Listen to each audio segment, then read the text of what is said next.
Part 2 of Beyond Good and Evil is titled The Free Spirit. It is 21 sections long and occupies about 21 pages in the Walter Kaufmann translation. This part transitions from Part 1 on the prejudices of past philosophers and takes up the nature of present philosophers whom Nietzsche addresses as we free spirits, and discusses the character of the philosophers of the future, the ones who are prophesied as coming at the end of Part 1. This video will discuss the first half of Part 2, sections 24 to 31. Major themes of these sections include the solitude and the elitism of the new philosophers. In section 24, Nietzsche discusses the holy simplicity of prior philosophers, their thought dominated by superficiality and wrong inferences. Present philosophy retains its faith in opposite values, says Nietzsche, but we see through it. In section 25, Nietzsche offers a warning to his allies, fellow free spirits. Do not be tempted by martyrdom, he says. Do not be lured into thinking that you will suffer for truth's sake. In fact, he says, be indifferent to the judgments of others entirely. Instead, choose solitude and wear a series of subtle masks to conceal your true teachings. In this way, you will avoid the fate of men like Bruno and Spinoza, whom Nietzsche thinks ended in vengeance, bitterness, and moral indignation, qualities that are incompatible with greatness of spirit. In section 26, Nietzsche characterizes the emotional life of the elitist philosopher. It is one of disgust and disguise, and ultimately withdrawal into the solitude of oneself.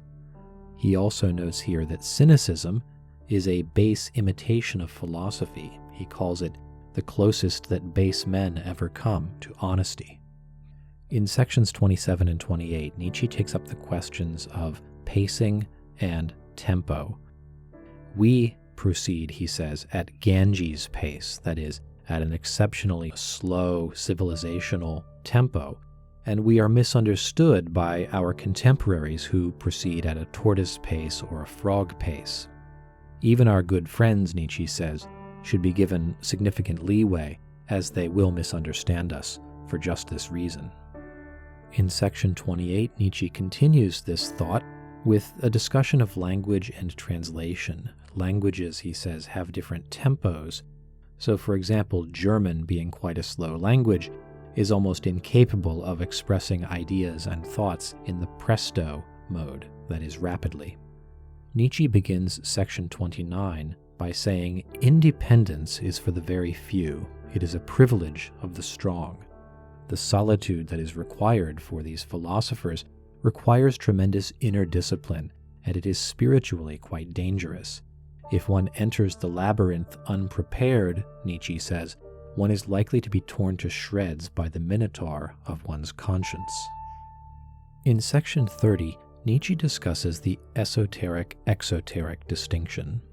Our highest insights, he says, will sound like folly to ears they are not meant for.